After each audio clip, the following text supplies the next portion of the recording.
Davanagere special ಚುರ್ಮುರಿ.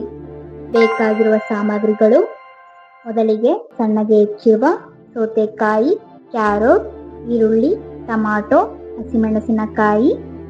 ಮಾಡುವ ವಿಧಾನ: ಒಂದು ಬೌಲಲ್ಲಿ ಮಂಡಕ್ಕಿ, ಸೌತೆಕಾಯಿ,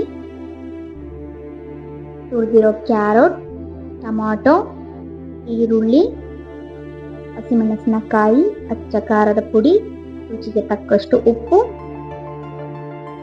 ಅಡಿಗೆ ಎಣ್ಣೆ, ಬೂಂದಿ,